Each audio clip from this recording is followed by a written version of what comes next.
Hello and welcome. It is great to have you all here at our webinar, an introduction to musculoskeletal podiatry. A little housekeeping to mention. Can you all remain muted during the presentations? Please be aware that this webinar is being recorded and will be disseminated on YouTube, so please feel free to turn your cameras off as you wish. As with all life in 2020, COVID-19 has thrown us a bit of a curveball. And while we would like to share our learning face-to-face, we've opted for this webinar as the safest option. We are lucky to have a very skilled team who jumped at the opportunity to share their knowledge and learning. But first, I would like to acknowledge Slaughtercare, without whom none of this would have been possible. Their funding enabled us to employ a full-time admin support and an MSK podiatrist specifically for this project. The Slaughtercare funding also allowed us to purchase stock, which gave at-risk patients immediate access to the devices they needed, as well as the MSK clients who were able to be fitted same day in most cases. This has enabled a much leaner use of our resources, where previously these patients experienced very lengthy delays. Without Slaughtercare, this project would still be a dream and not a reality. We would also like to acknowledge IFIC, POBL and the HSC in supporting this project.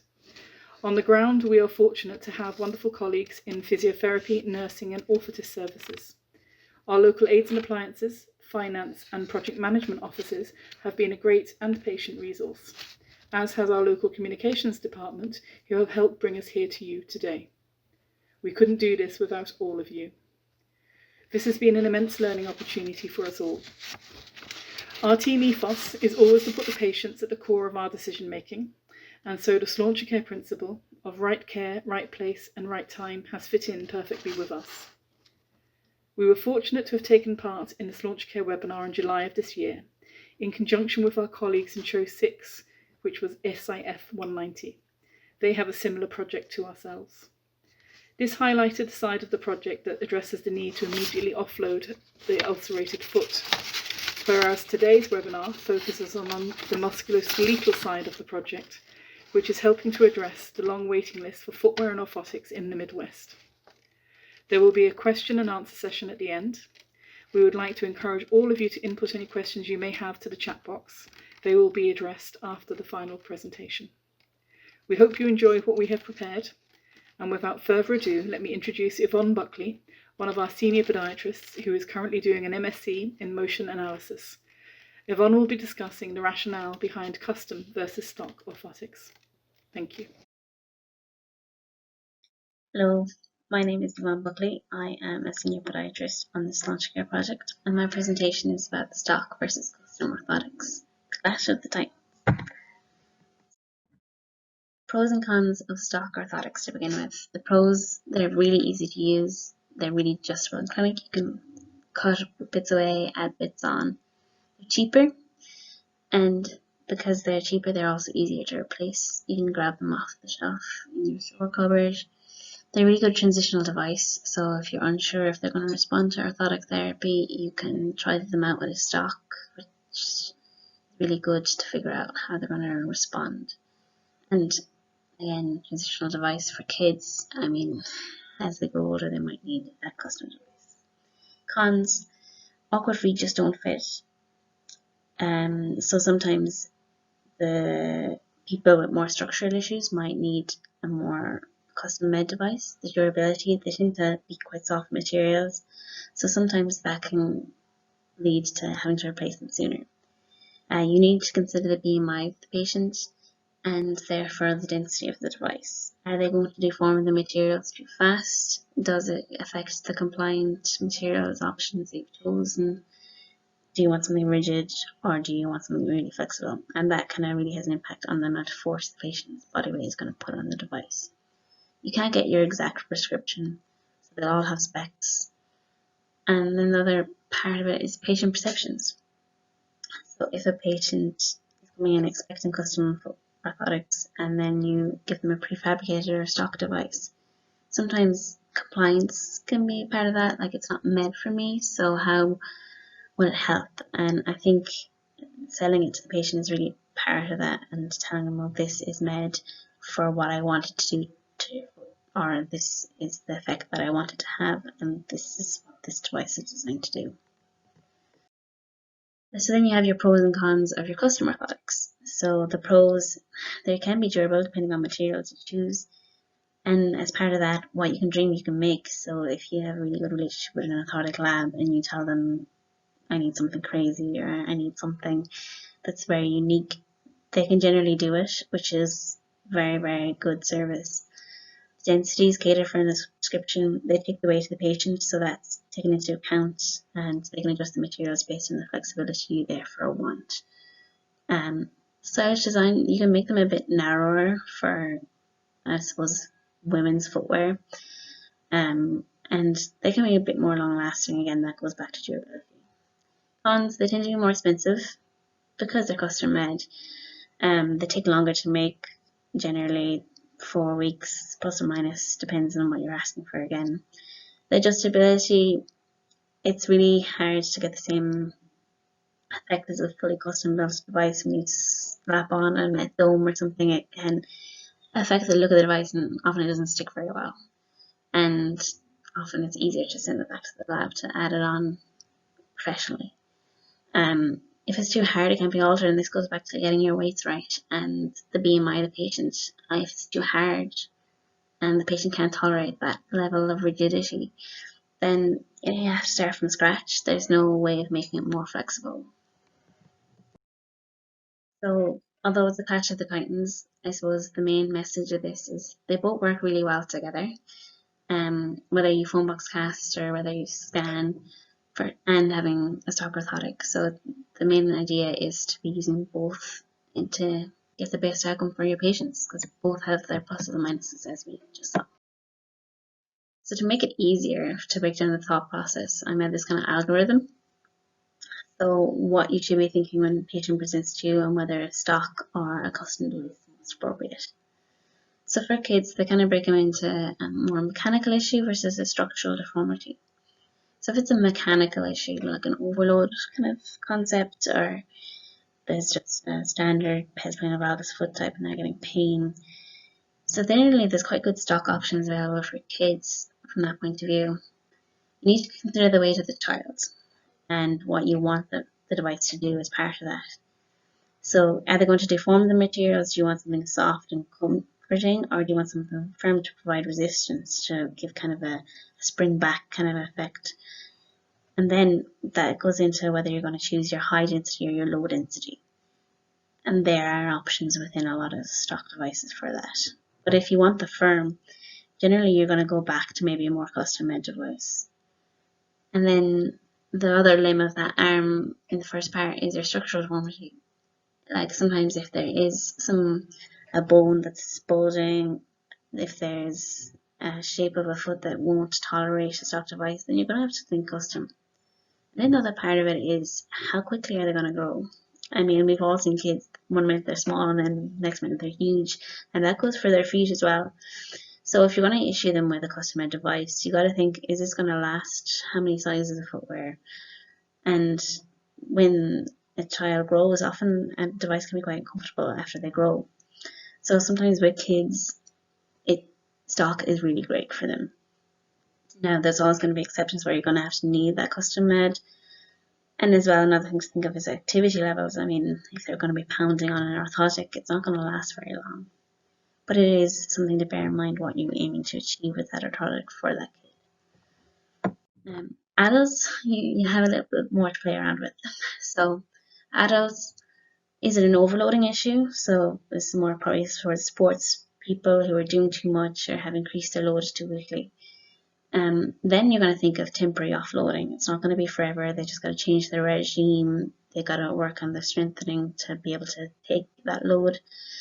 And then that is a perfect example of where stock is great, because it's not kind of going to take too long to make. You just hand them off the shelf and add on whatever you need to add on. And it's not going to last forever either. So that's a really good overall consideration.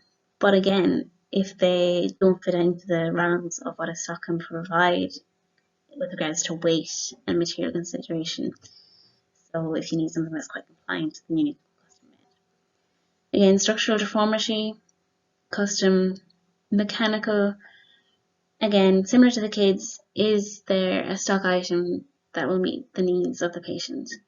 And then the next part is, are you confident? Are you happy to go for custom? Or if you're unsure about your prescription, then why not just alter stock? So it all boils down to clinical evidence of a stock versus a custom orthotic.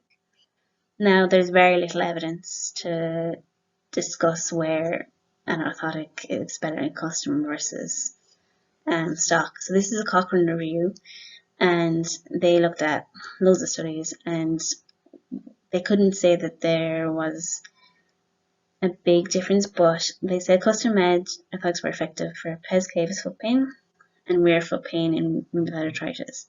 The interesting part was juvenile idiopathic arthritis. Non-custom orthotics appeared just to work as well for juvenile idiopathic arthritis. Then from the kinematics point of view, so your velocities and your joint angles, in an intense run, this is a 2020 paper, they found that there was no differences between the stock and the custom orthotics. And then the kinetics. So from the point of view of a contoured, prefabricated orthotic to measure pressures on a foot, there was 15 patients, it was quite small, they're flat-footed, and they had 2 weeks to get used to it. Both produced 4-foot pressures, and there's no significant difference between the stock and the custom orthotic. And then in our complex patients for rheumatoid arthritis, using prefabricated metatarsal padding on an insole, they found that both a custom and plantar pressures were reduced in an insole that was just temporary, just added on to the device. So as you can see, the theme emerging that both work well. It's just very much patient dependent. But again, the studies are small and they're very specific foot types, and we know that no 2 feet are the same. So, but clinically you have options, and I suppose don't be afraid to sit back and think which is the most appropriate option for your patient. If you refer to us, it's really important, maybe don't expect that they're going to automatically get a custom-made orthotic. We'll use our clinical judgment to decide what's most appropriate for our patients. So it's important to manage the patient's expectations, just say when referring you to podiatry or to footwear and orthotic clinic, because I suppose that's where the patient gets the most out of it, because they're not coming in expecting something in particular. This is our referral email, so you can drop us a referral if you want. And that's it. Thank you. I hope this is beneficial. And here are my references. Have fun and read them all. Thank you. Thank you for that presentation, Yvonne. A lot to consider there. Those algorithms certainly make the decision-making process considerably easier. Now to our next presentation. In the words of Blue Peter, here's one I prepared earlier, the Pediatric Flexible Flat Foot. As you are all probably aware, there are many aspects to this. I have tried to touch on as many as possible. However, please feel free to mail us on midwestfootclinic@hsc.ie or get hold of us on our Twitter @midwestfoot if you have any questions.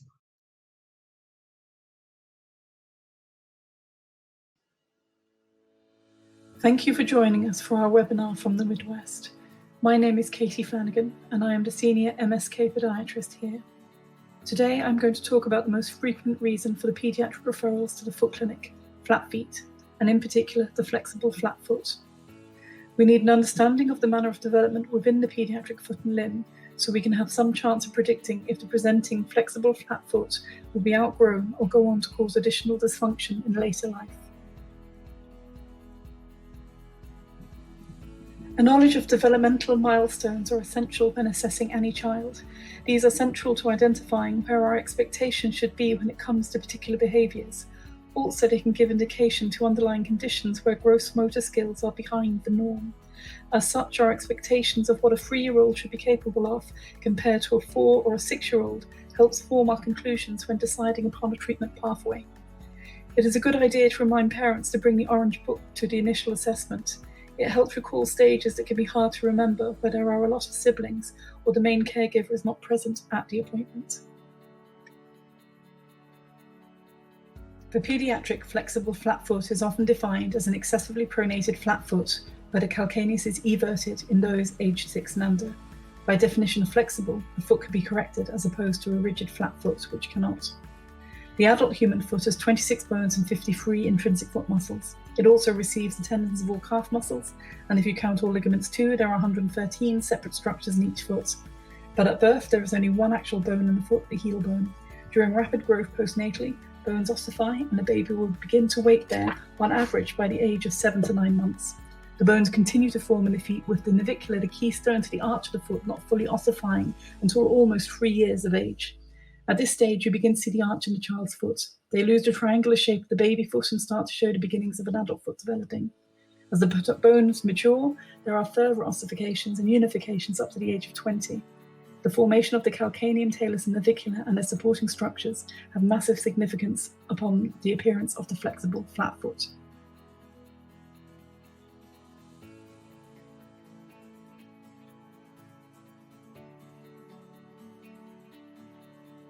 So, what to look for when assessing the paediatric patient? Start with consent, signed on behalf of the child by the accompanying adults. However, if the child is distressed, you have to be patient. It probably goes without saying, but you cannot force an examination upon an upset child. Get as much of the developmental history from the parent as possible. Don't forget to ask about family history too. The child may start to walk around or climb. Observe their behavior, coordination, gross motor skills, general gait, all while they're not being watched. When you get your hands to the examination, look for the lack of symmetry. Check bum and thigh creases. Are they matching? Is there any circumduction of the leg when walking? Check for Gleatsy sign, for possible SUFI, the slipped upper femoral epiphysis. Look for non-verbal clues of pain or discomfort. Small children rarely complain directly of pain, they just sit down and don't engage in activities. Now you need to see what's happening with the feet when the child is on them. You'll have already noticed there is an arch present in the non-weight-bearing foot. Does it reappear when you dorsiflex the hallux? Get the child to tiptoe. Can you see it? There are validated tools that can be used to measure different aspects of gait and anatomy. The Foot Posture Index, the PGALS, which is the Pediatric Gait Arms and Legs and Spine, a simple assessment tool for the non-specialist to help sharp red flags and abnormal movements. The foot progression angle can be another useful tool in assessing a pediatric foot. The expected normal progression angles depend upon the age of the child. Further investigations during assessment should evaluate the level of ligamentous laxity or hypermobility in the patient. Do the Baton score for joint range of motion. Check the child's prowess at maintaining a single leg stand. Make sure you check both legs. Can the child reach the universal crouch position? Can they walk on tiptoes or walk on their heels? What sort of movement is available at the hips? Is the rotation smooth? Are there any signs of femoral retroversion or anteversion? Gauging their general level activities is also important. Do they have any core muscles? Some children come fully diagnosed with conditions and others with only initial symptoms, and we may be their first port of call. Some conditions that are known to cause flat feet include the following: calcaneo valgus, neurological conditions such as cerebral palsy or Charcot-Marie-Tooth disease, syndromes such as Seckel, Ehlers-Danlos, Down, and Marfan, iatrogenic reasons, serial casting for immobilization for talipes equinovarus or metatarsus adductus. They could be mechanical in origin, for example genivalgum, forefoot equinus, or transverse plane deficiencies, such as internal tibial torsion or external femoral torsion. Developmental conditions such as global developmental delay, or any other condition which has low tone as part of its repertoire, such as ASD, usually all present with a flexible flat foot.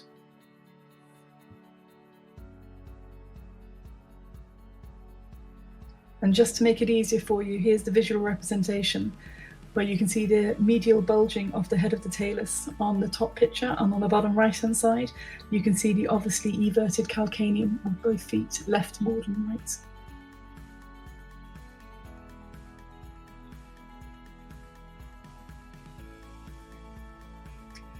There is a lot of conflicting advice available on when to intervene. A lot of the advice is old. There is currently a 2-centre project being undertaken by universities of Salford and Brighton in the UK called Great Foundations. The details will be in the final slide, but they are working at finding the normal ranges for a lot of paediatric conditions and also with shoe wear footing. But until then, the general consensus among the paediatric podiatry experts is that a flat foot that has no symptoms, where the individual is able to achieve activities of daily living without difficulty, should be given advice and not orthotic intervention. But Be aware that although many of these asymptomatic flat foots will resolve over time with muscular maturity, there are a small minority that won't, so make sure you review. For the symptomatic flat foot, the symptoms need to be addressed, and this will depend upon the presentation and involve strengthening exercises, footwear advice, orthotic provision, and possibly referral for imaging.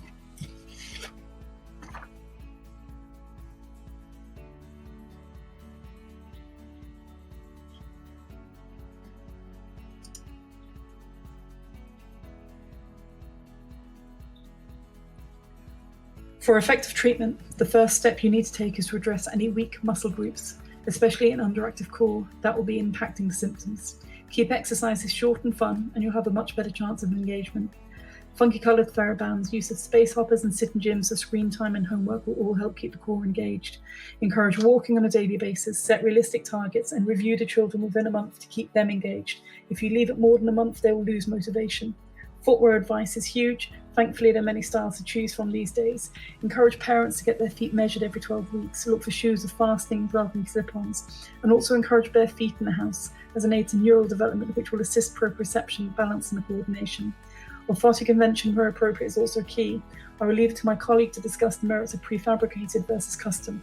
However, with dealing with fast-growing children without massive deformity, prefabricated are very well tolerated and much easier to fit in footwear compared to some custom options. And don't forget to refer on for those that do not respond to conservative treatments. A surgical option may be the way forward.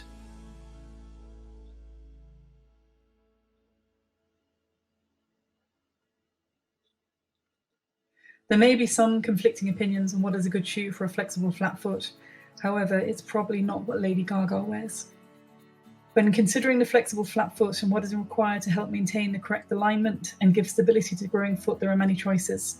Historically, the use of super stiff supportive boots and shoes like the Podiatry range have been used, especially for children with developmental conditions. But we have frequently found that these children do not tolerate the style so well. It could be argued that the shoe that is so super stiff is not allowing natural movement of the foot within the shoe at all, and the muscle development is being hindered by the stiffness.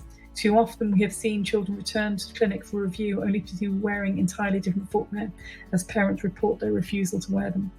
We see a lot of success in footwear of a very flexible sole with a stiff upper at the heel, counter and midfoot, and more flexibility at the forefoot. These can be bought from high street shoe stores such and holds brands such as Clark's, Superfit, Pobloski, Geox, Rocosta, etc. We use a wide variety of orthotics to treat the flexible flat foot. Primarily for the pediatric contingent, we use prefabricated devices as they are lightweight, heat moldable in clinic and well tolerated by the children. As mentioned before, if a child has a significant deformity, we will cast them for a custom-made device. However, all devices are reviewed within a month of issuing them. A patient information leaflet is issued with written instructions and a contact number should it be required.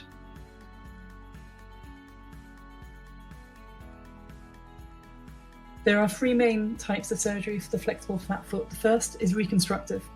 It involves mainly soft tissue and is rarely successful as an isolated procedure. The second is the apheresis. It's an insertion of a foreign body into the sinus tarsi for the purpose of restricting subtalar movement. One argument says it's a minimally invasive procedure that does not distort the normal anatomy. Others have concern about placing a permanent foreign body into the mobile segment of a child's foot. As such, it remains a controversial procedure. And the last one is the apheresis. Usually to the subtalar joint, it's the most common primary procedure with follow-up orthotic provision. However, there is concern in regards to the eventual transfer of energy to the non-fused joints adjacent to the fusion.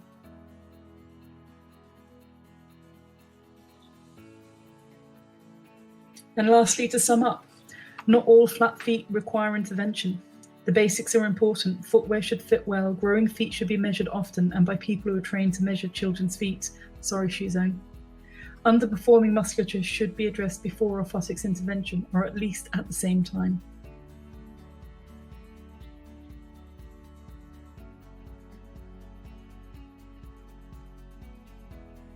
These are the details for Great Foundations. It's a joint venture between Salford University and Brighton. They're doing lots of great work to get the basics addressed.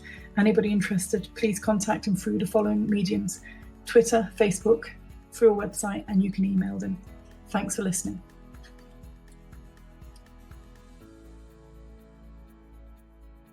I'm going to move straight on now and do our final presentation.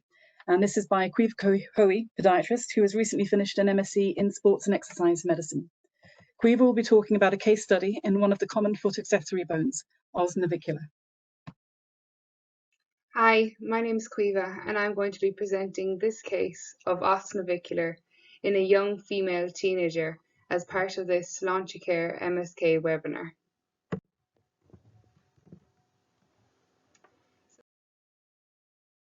A little bit of history about the os navicular.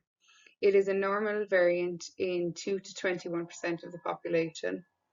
It's usually asymptomatic, however, it can be problematic in late childhood and early teens. An important point to note is that the relationship between the accessory navicular and flat foot that can be associated with it is not clear. More recent studies have shown there is no evidence of a causal relationship with the flat foot and the development of an accessory navicular. The first proposed classification system for the accessory navicular was described by Dwight et al. In 1907 and is still used today with only a slight modification. The classification includes 3 types of accessory navicular. The first type, which we can see here, is when the ossicle is completely independent from the navicular as a sesamoid bone and it's in the posterior tibial tendon. These are usually asymptomatic and they account for 30% of accessory navicular bones. Type 2 then, which we can see here, is the most common accessory navicular with a 60% occurrence rate. And this is where the accessory navicular is attached to the navicular tuberosity by a layer of fibrocartilage. This type may cause posterior tibial tendon dysfunction. And then finally, this third type. So this occurs when the accessory bone fuses with the navicular bone, resulting in a prominent navicular tuberosity called the cornuate or hooked navicular. These can be symptomatic due to the prominence, but it only has a 10% occurrence rate.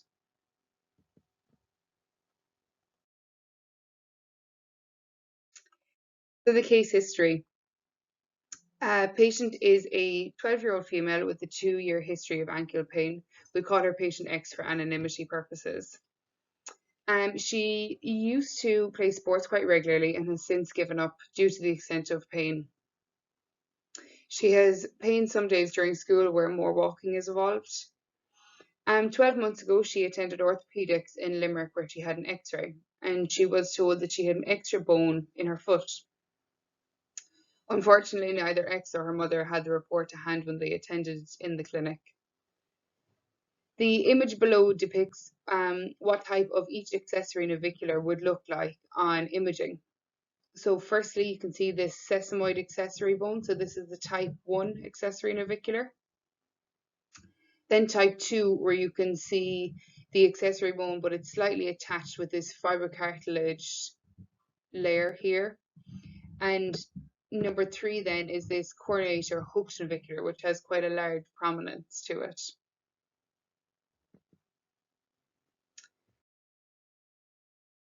So the behavior of her complaint. So walking for extended periods is painful. She can only wear soft runners and finds any dress shoe or harder footwear quite uncomfortable. It's very painful to walk barefoot at home, so she is in some form of slipper or shoe all the time. At worst, her pain is reported as a 9 out of 10 on the visual analog scale, and she has found rest, ice, and the use of Nurofen or Voltarol anti-inflammatory gels quite helpful. In general, her health is very good. She has no significant illnesses reported or operations, no injuries, should I say, or allergies. So on examination then, she had a mild swelling with a visible bump or prominence to her right medial foot. She has no dorsal end spot tenderness, which is quite important in assessing the navicular for possible stress fracture. On weight bearing, she exhibits mild metatarsus adductus and a low arch profile. Notably, she found it painful to single leg stand on her right side and was unable to hop or stand on her tiptoes on that right side. During gait, she compensates to the left side and has an early heel lift bilaterally. And she also has quite significant pain and weakness with resisted inversion.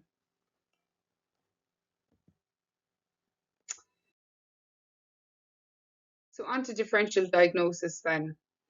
My first most likely here are osteitis with posterior tibial tendinopathy.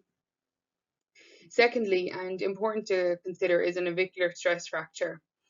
So the navicular is notorious for non-union if first line of treatment is not followed, and it should not be ruled out until imaging is confirmed, like it was in this case. Important to note also that stress fractures may not show up immediately on X-ray, and it can take a couple of weeks to months even to present. I have it included here just to highlight if there are suspicions of a navicular stress fracture, then 6 weeks non-weight bearing is a gold standard, and it's a recipe for disaster if the patient believes that non-weight bearing is merely a guideline or a goal. It's an absolute must. Finally, and then least likely, in my opinion, is medial ankle sprain. So this would usually follow an injury which has not been reported in this case. Then to summarize, so we have a 12-year-old female with a 2-year history of pain to the right medial foot. X-ray has revealed an extra bone, and she has been advised on trying orthotic therapy. Examination then revealed tenderness on palpation and with resisted inversion, and an inability to tiptoe or hop on that right side. It is currently affecting her activities of daily living and sport and limiting her footwear choice. So the treatment for osteitis and post-hip tendinopathy in the short term would be to get her to do some light resistance band work for ankle range of motion and strength. With any tendinopathy, absolute rest is contraindicated.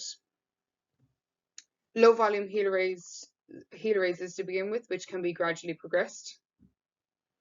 Footwear. So with her footwear, she always wears runners, but presented with quite soft and almost foldable runners. I have advised something with a little bit more structure and support, but also soft enough that it won't irritate the navicular. With someone aged 12, I wouldn't be delving into any areas of so-called motion control in runners. I just don't think it's necessary at her age. And then finally, the prescription of prefabricated orthotics.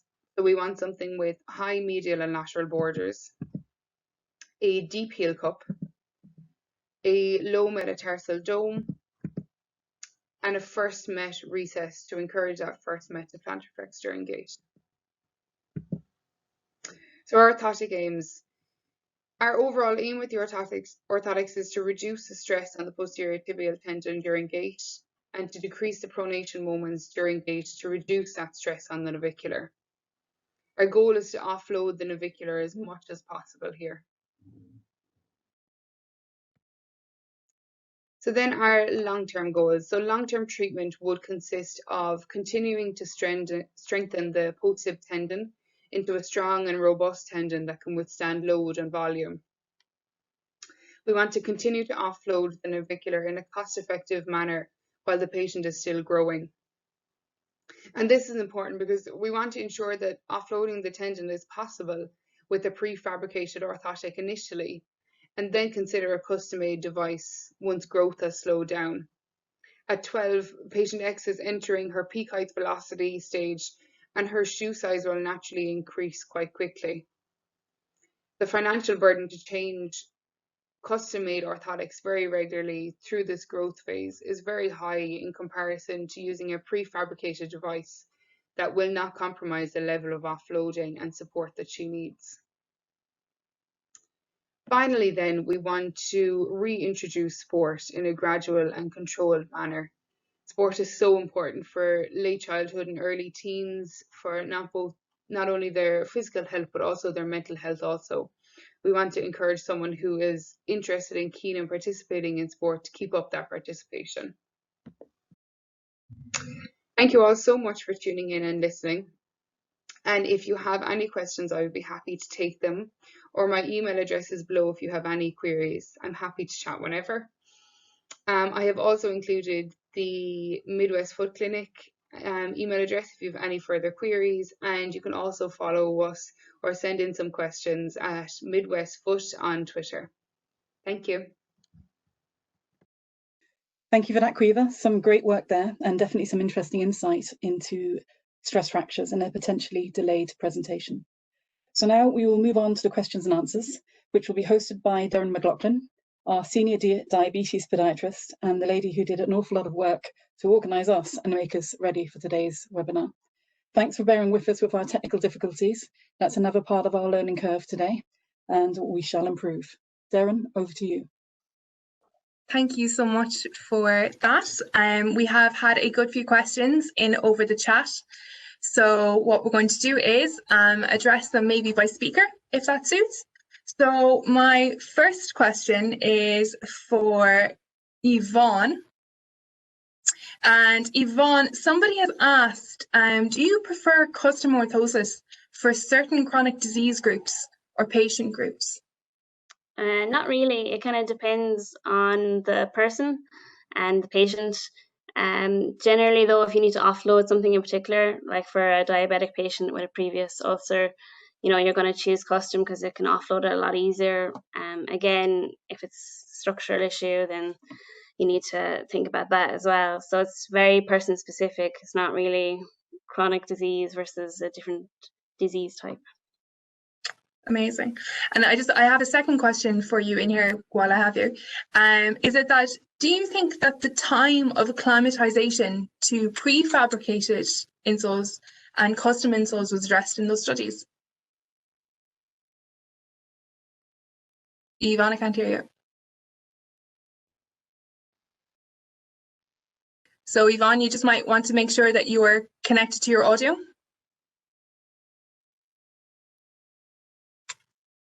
4 weeks is ideal for the studies. I think they often didn't put in acclimatization times, but generally for patients that we'd see, it'd be 4 weeks.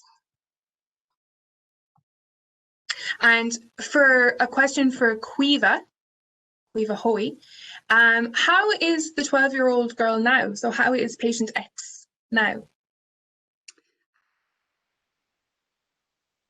My video. So she's doing really well. So we fitted the orthotics roughly 2 months ago now. So we would do a follow-up after 4 weeks. So we've done a follow-up over the phone and she's doing really well. Mum reports the break-in period went quite well and she was happy wearing them and is now wearing them every day to school and has seen her endurance throughout the day much improved. And will she always need to, or do you usually include strengthening exercises to these patients? Yeah, I think it's quite important for someone quite young and active. If there is a tendon there to address that, it's fine offloading the osnavicular that she has with orthotics, and that's absolutely perfect. And it's a good line of treatment. But I think introducing some elements of strength training is also no harm. We want to build up that tendon in order for it to be able to withstand some load and her gradual return to sport also. And just another question that's come in here privately is just, will she always need to wear orthotics? No, not necessarily. So somebody with, let's say, a tendinopathy that has come on, let's say, due to a very quick increase in training may need an orthotic if they have a tendinopathy such as let's say a peroneal tendinopathy that has come on due to, let's say, increased load over a short period of time. They may need an orthotic for a short period of time, and then once the tendon has been rehabbed, may no longer need the orthotics. However, for patient X, with the osnavicular that she has, this bone is not going to magically disappear as she grows. Her tendon may become more able to withstand load and volume, but she may continue to need this little bit of offloading and support that she's getting from the orthotics. So it and I suppose clinically we have to kind of address that and see how she gets on as she grows. Okay, amazing. Katie, I have a question for you. It's with regards to Sláinte Care funding. And what impact has it had on the project? Could this project have run otherwise? Sorry, Katie, you're just on mute. There you go. Sorry. No, we couldn't have run the project without the funding, because that enabled us to have stock in on site on the day when the patient comes in. So previous ways we had to operate was the patient would come in, they'd be assessed, whatever they needed we'd have to apply for, and then it would go into the waiting list for things to get approved. So depending where you were living, you could be waiting many months, if not years, to get that product. So having items in stock on the day generally meant when somebody needed an intervention, we were able to give them something appropriate straight away. So it reduced their return visits to clinics. It meant we could deal with something as it presented. And with current climates now, we are doing majority of our reviews on by telephone. So it just, again, it means that we have less footfall coming into clinics, but the bottom line is having stock on the day when the patient presents is essential. Okay. Now, a question that's come in here is, what is your approach to flat foot in children with a symptomatic flat foot? So, for example, due to Down syndrome. Down syndrome are an interesting group because often they're not necessarily symptomatic. They generally have low tone, so pretty much every individual with Downs will have a necessarily flat foot. However, some are well able to function with it. They can achieve all their activities of daily living. We've had 3 children actually this week, and only one actually needed intervention because their muscle strength and their ability to coordinate and climb and all their normal daily activities was met with good footwear. And that was one of the big things. So it is a case where we will monitor them and keep an eye that nothing changes or they don't become symptomatic. But the majority are actually asymptomatic for that particular cohort. For the symptomatic cohort, then eventually... Sorry, Katie, I actually misread that question. It's syndromic flat foot, so for dyslexic Down syndrome, sorry. So I suppose, okay. So basically, again, it depends on if they're symptomatic or non-symptomatic. But essentially, the majority of non-symptomatic, it's going to be activity advice, footwear advice, and monitoring. But for the symptomatic, we'll address the symptoms. But especially with a lot of syndromes, that involves working on that muscle tone. That's the fundamental thing. Okay.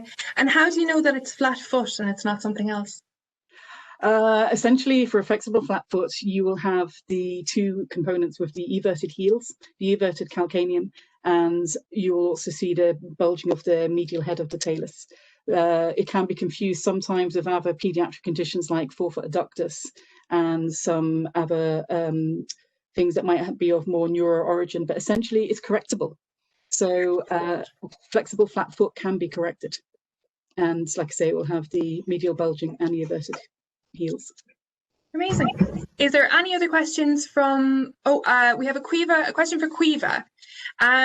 You mentioned that for this particular case, you did not think that motion control or supportive footwear was not appropriate for her age. I'm interested to hear when you feel prescription of such athletic footwear is appropriate and why.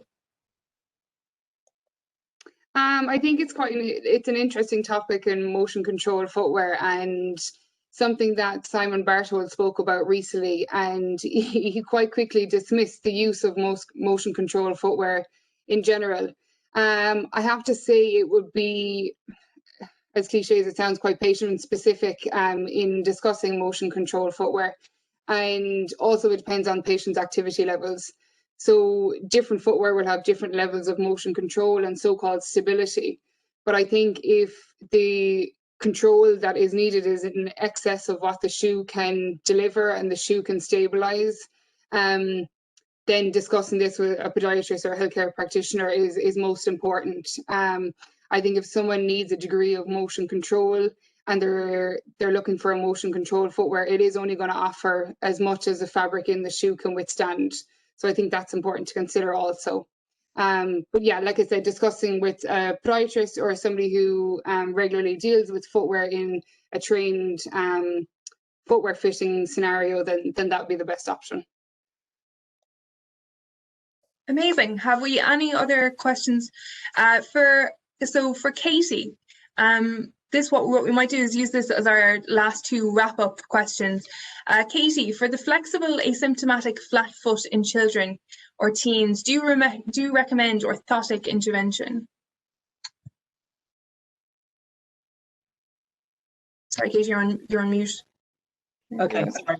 Have to remember that. Sorry, just to clarify that again, Darren, was that asymptomatic flat feet? For the asymptomatic flat foot.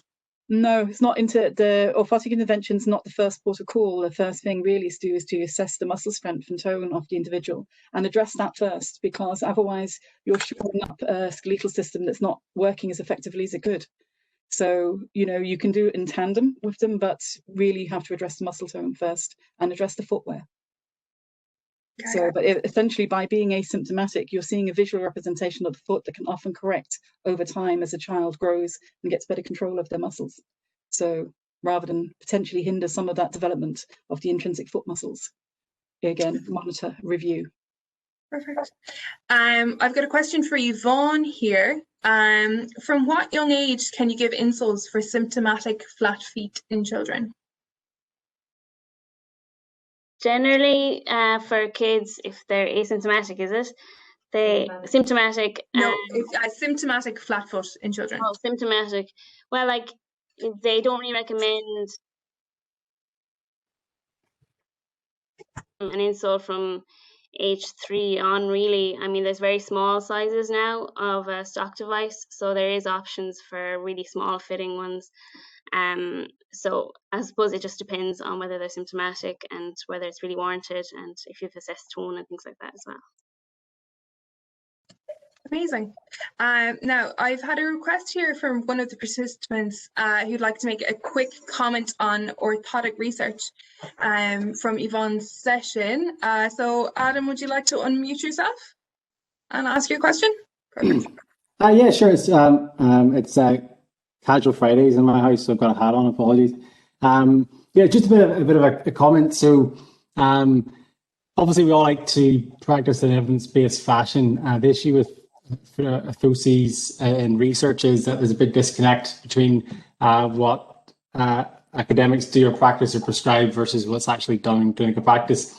And with regards to the Cochrane review, just for an example, paper from that they concluded that for orthoses, the initial treatment of proximal heel pain, that custom orthoses are no better than prefabricated or other devices. What they did is they took people at baseline and then 8 weeks and gave them a Chili's heel cup, which those who treat severs and stuff know what that is. It's like a really thick, deep heel cup, like rubbery sort of thing, a silicone wedge, and then like a heel raise with felt. The other group didn't get any of that. They were casted and then 14 days later got just rigid polypropylene devices, and that's it. And then so what they concluded is that actually if you essentially got to read into it. So what they concluded, they gripped all of the prefab stuff together and said this is better at initially reducing the heel pain than foot orthoses. But we all know that if you make something soft, it's going to make a heel feel better after 8 weeks. And also, if you don't do anything to somebody for 2 weeks, then ask them if their orthoses has worked when they've been had it for 4. It's not appropriate. And also, then this is where I think in research and something we got to do ourselves. Is subject specific outcomes. So some people love foot orthoses if they had a particular job. We know that if you invert a device too much, sometimes it can make heel pain worse. So just it's important that when we're reading these sort of things, and Yvonne gave us our 4 year 4 is a really good chat around similar sort of stuff. We've got to be critical of the papers that we're reading, and it's okay to say, well, no, stuff that because I know this works for me in clinical practice, because anecdotally, as clinicians, we know a lot more than we give ourselves credit for when it comes to the use of foot orthoses. That's all I would like to say about that. Excellent. Thanks a million, Adam. Have you anything to say, Yvonne? No, he got it straight on. It's very patient specific and patient group specific. So, I mean, it's there's no easy way to analyze what works for people as well. Like, it's very hard to get any good research on a prefabricated device versus a custom, because every individual is different, and that's why you have specific kind of parameters that you base your prescription on. I mean, you're never going to prescribe the exact same thing for everybody, so it's really hard to have the research to do that, which is why it's such a big kind of debate point. Okay.